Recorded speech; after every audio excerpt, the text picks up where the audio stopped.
So what does it really mean to be healthy? For most of human history, the answer was pretty simple.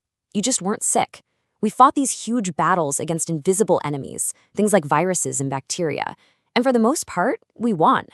But in winning that war, a whole new, much more personal battle has started. So today, let's explore this massive shift in what it means to be healthy. Think about it. When was the last time you were actually worried about getting smallpox? Probably never, right? And yet, diseases that our great-grandparents might not have even heard of, like type 2 diabetes, are now everywhere. And this is not a coincidence. It's the direct result of a total revolution in how we live, how we eat, and how we move. Or maybe how we don't move anymore. Okay, to really wrap our heads around this, we need a modern definition. And the World Health Organization gives us this really powerful one. Check out the key words here. Complete physical, mental, and social well-being. See, it's not just about what's absent, like a germ. It's about what's present. A positive, thriving state of being across the board. This is going to be our guide for this whole explainer. All right, so to really appreciate the challenges we're up against today, we have to look back at the enemy we used to know. Let's start with the fight against yesterday's diseases, the ones that could just spread like wildfire through entire communities. So you can basically split diseases into two big camps. On one side, you've got the classic villains, communicable diseases. These are caused by outside invaders, germs, viruses, bacteria that jump from person to person. But on the other side, you have the modern threat, non-communicable diseases. You don't catch these. They're often built over years and years by our lifestyle, our diet, our environment. It's kind of like an epidemic happening in slow motion. And these old enemies, wow, they were masters of transmission. They traveled through the air when someone coughed, they spread through a simple handshake, they hid in our food and water.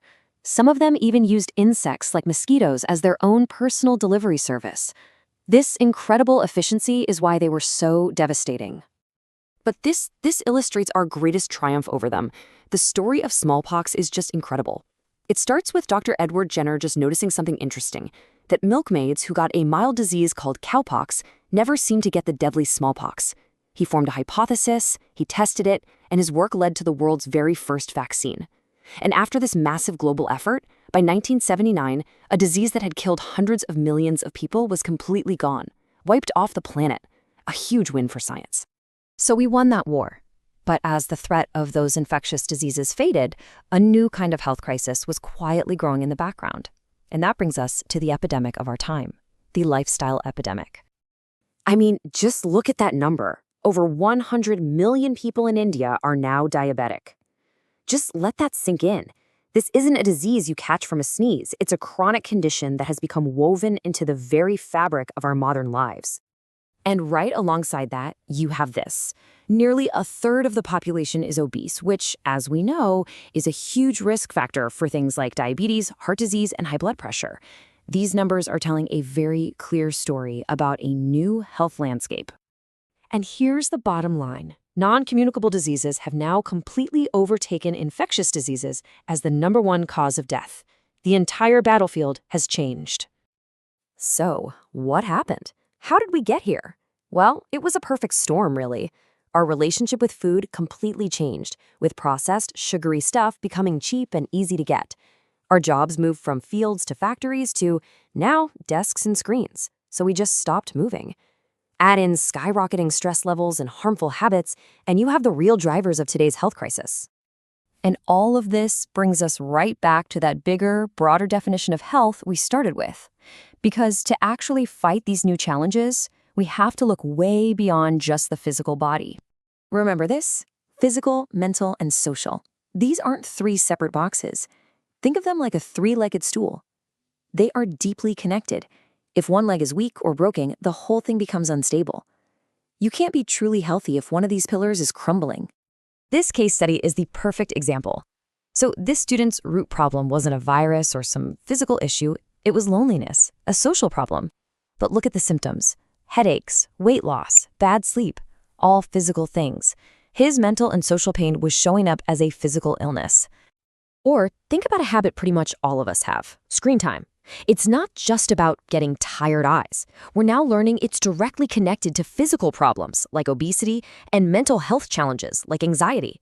It's a modern habit that creates a perfect storm, hammering all three pillars of our health at the exact same time. Okay, so if the challenges have changed, then our toolkit for staying healthy has to change too, right? So let's take a look at what the modern wellness toolkit really needs to have inside. The foundation is all about building these proactive, positive habits. And notice how this list addresses all three pillars: a balanced diet and exercise for your physical health, yoga or meditation for your mental well-being, and of course, spending time with family and friends for your social health. It's a totally holistic approach. And then, on the flip side, we have the habits that we really need to break. These are the things that actively work against our well-being. Way too much junk food, way too much screen time, not nearly enough sleep. These are the choices that just slowly chip away at our health over time. And finally, our toolkit isn't just about our daily habits. It's also about how we use our most powerful medical tools. Take antibiotics. They were a miracle weapon against bacteria. But by overusing them for everything, we've accidentally created a brand new threat: antibiotic resistance. We kill off all the weak bacteria, leaving only the toughest superbugs behind to survive and multiply. It's a huge reminder that sometimes our greatest weapons can backfire if we don't use them wisely. So that brings us to the final and I think most important question. Looking at these three pillars, physical, mental, and social, which one in your own life could use a little more focus right now? Because just recognizing that health is a balance, well, that's the first and maybe the biggest step toward actually achieving it in this modern world.